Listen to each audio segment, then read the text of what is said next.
ଏଇଠି ଆଉ ଗୋଟେ ବିଶେଷ ନୀତି ପାଳିତ ହେଇଥାଏ, ଯୋଉଟା କି ସେଦିନ ପୂଜା ପଣ୍ଡା, ପତି ମହାପାତ୍ର, ମୁଦିରସ୍ତ ସେଠି ମହାପ୍ରଭୁଙ୍କ ପାଖରେ ଯୋଉ ଚଳନ୍ତି ଉତ୍ସବ ପ୍ରତିମା ଏବଂ କନ୍ଦର୍ପ ପଟି ଯୋଉ ବିରାଜମାନ କରିଥିବେ, ସେଠି ସଂକଳ୍ପ ବାକ୍ୟ ଅନୁଯାୟୀ ଗୋଟେ ହୋମ ହବ, ସେଠି ହବନ କରାଯିବ ସେଠି।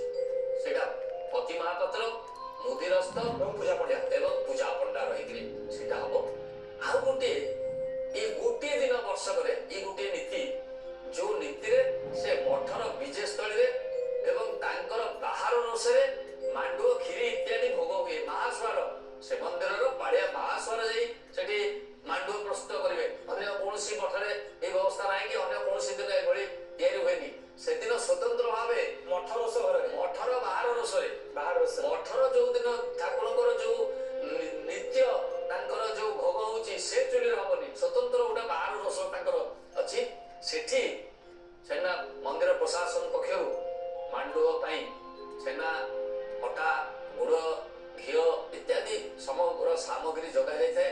ଦେଉଳ ଯୋଗଣିଆ ଯୋଉ କୋଠ ଭୋଗ ଯୋଗାଣିଆ ସିଏ ଦେଇଥାନ୍ତି ଏବଂ ସେଠି ମହାସ୍ୱାର ତାକୁ ମାଣ୍ଡୁଅ, କ୍ଷୀରି ଇତ୍ୟାଦି କରିଥାନ୍ତି ଏବଂ ସେ ପ୍ରତିମା ମାନଙ୍କୁ ପୂଜା ପଣ୍ଡା ପଞ୍ଚୋପଚାରରେ ଏଇ ଭୋଗ ମଧ୍ୟ ସେଠି କରାଯାଇଥାଏ।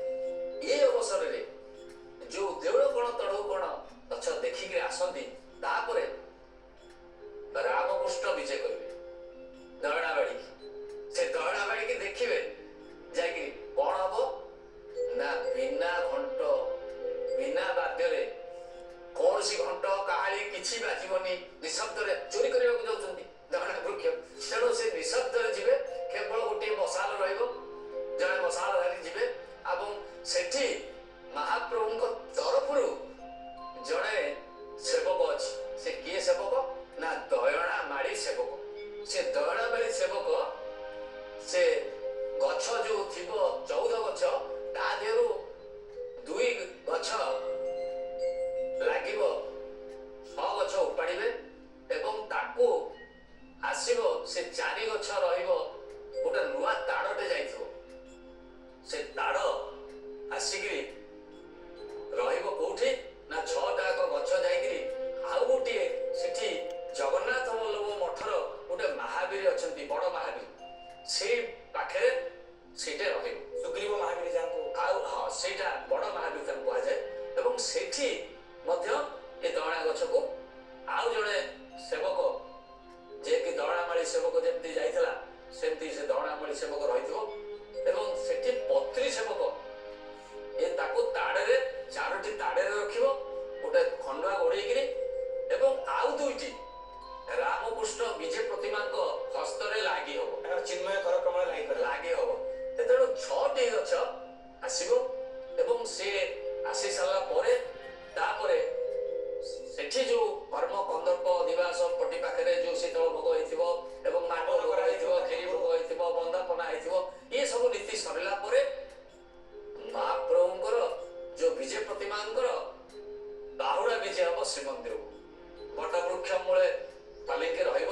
ସେଠୁ ମହାଜନ ସେବକ ମାନେ ହସ୍ତରେ ତାଙ୍କୁ ବିଜେ କରିକିରି ନେଇକିରି ଯିବେ କୋଉଠିକି ନା ଗରୁଡ ଦ୍ୱାର ଠିକି।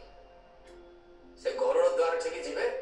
ସେଠି ତା ପୂର୍ବରୁ ଭୋଗ ମଣ୍ଡପ ଘର ଧୋ ପକାଳ ହେଇଥିବ, ପାଣି ପଡିକିରି ସଫା ହେଇଥିବ, ଉପରେ ଗୋଟେ ଚାନ୍ଦୁଆ ବନ୍ଧା ଯାଇଥିବ।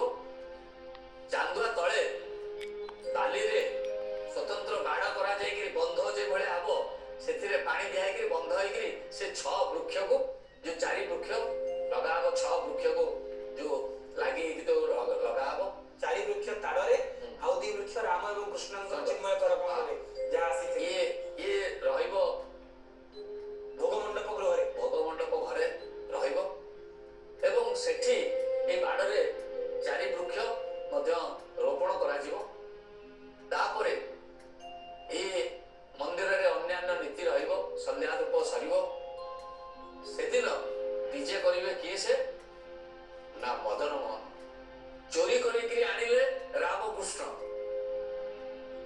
ଏବଂ ତାଙ୍କର କର କମଳରୁ, ଚିନ୍ମୟ କମଳରୁ ସେ 2 ଗଛକୁ ଅଣାଯାଇ ପୁଣି ପୋତା ହବ, ରୋପଣ ହବ।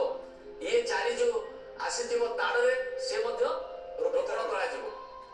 ସେ 6 ବୃକ୍ଷ ରହିବ ସମୟରେ ସେଠି ଗୋଟିଏ ଖଟ ପଡ଼ିବ, ଖଟ ସେଜ ବେଗାପ ପକେଇଥିବ, ଖଟ ତା ଉପରେ ସେଜ ପକେଇଥିବ। ଆମର ମଦନ ମୋହନ ଆଉ ଭୂଦେବୀ ଶ୍ରୀଦେବୀ, ମଦନ ମୋହନ ବିଜେ ହେବେ ଦକ୍ଷିଣୀ ଘରୁ, ଭୂଦେବୀ ଶ୍ରୀଦେବୀ ସିଂହାସନରେ ଥିବେ। ତିନି ଚଳନ୍ତି ପ୍ରତିମାଙ୍କୁ ସେଠି ଆଜ୍ଞାମାଳ ଦିଆଯିବ ଏବଂ ଆଜ୍ଞାମାଳ ପାଇ ସେଠୁ ସେ ମହାଜନ ସେବକଙ୍କ ସଙ୍ଗରେ ଘଣ୍ଟ ଚତା କାହାଣୀ ସହିତ ସେ ଆସିବେ ଗଣ୍ଡ ଘରକୁ। ଭୋଗମଣ୍ଡପ ଘରେ ଖଟ ସେଜ ଉପରେ ଅଧିଷ୍ଠିତ ହେବେ। ସେଠି ଦୟଣା ପତ୍ରୀ ସେବକ ଯୋଉ ଲଗେଇଥିବ ତାକୁ ଆମର ପୂଜା ପଣ୍ଡା ଏବଂ ସେଠି ଅନ୍ୟାନ୍ୟ ସେବକ ମାନେ ରହିଥିବେ। ସେ ସେବକ ମାନେ ତିନୋଟି ବିଗ୍ରହ ମଦନ ମୋହନ ଏବଂ ଭୂଦେବୀ ଶ୍ରୀଦେବୀଙ୍କୁ ତିନୋଟି ତାଙ୍କ ଶ୍ରୀଅଙ୍ଗରେ ଲାଗି ହବ, ତିନୋଟି ବୃକ୍ଷ ଆଉ ତିନୋଟି ଗୋଟିଏ ଚାଙ୍ଗୁଡିରେ ରଖାହବ। ସେ ଚାଙ୍ଗୁଡିରେ ରଖାଯିବା ପରେ ସେଠି ପତନି ଚେମେଡି ଫୁଲ ଚନ୍ଦନ ସଂସ୍କାର କରି ଅଧିବାସିତ କରିବେ ପୂଜା ପଣ୍ଡା। ତାପରେ କଣ ହବ ନା ସେ ଭୋଗ ମଣ୍ଡପ ଘର ମୁଦ ଦିଆହବ। ତଢଉ କଣଙ୍କ ଉପସ୍ଥିତିରେ ତଢଉ କଣ ନିଜେ ମୁଦ ଦେଇକିରି ସେ ଘର ବନ୍ଦ କରିବେ ଏବଂ ଦ୍ୱାରରେ ଆମର ପରମ୍ପରାରେ ଲେଙ୍କା, ଆଗରୁ ମଧ୍ୟ ପାଇକ ଜଗୁଥିଲେ, ଲେଙ୍କା ପାଇକ ମାନେ ଜଗିବେ। ତାପରେ ମହାପ୍ରଭୁଙ୍କର ଅନ୍ୟାନ୍ୟ ନୀତି ପୌଢ଼। ଏଇଭଳି ଭାବରେ ଶ୍ରୀମନ୍ଦିରରେ ଦମନକ ଚୋରି ନୀତି ଅନୁଷ୍ଠିତ। ନିଶ୍ଚିତ ଭାବରେ ଦର୍ଶକ ବନ୍ଧୁ ଆପଣ ମାନେ ଯାହା ଶ୍ରବଣ କରୁଥିଲେ, ରାମକୃଷ୍ଣ ଦୁଇ ଜଣ ବାଳକ ରାମ ଏବଂ କୃଷ୍ଣ ଉଭୟ ଯାଇ ଦୟଣା ଗଛ ଚୋରେଇକିରି ଆଣିବେ। ଦମନକ ଚୋରି ନୀତି ବଢିଛନ୍ତି ଏବଂ ସେ 6 ଗୋଟି ଦୟଣା ମଧ୍ୟରୁ 3 ଗୋଟି ଦୟଣାଙ୍କୁ ମଦନ ମୋହନ ଏବଂ ଶ୍ରୀଦେବୀ ଭୂଦେବୀଙ୍କୁ ଲାଗି ହେଇଛନ୍ତି। ତାପରେ କଣ କଣ ନୀତି ବଢିବେ ସେ କଥା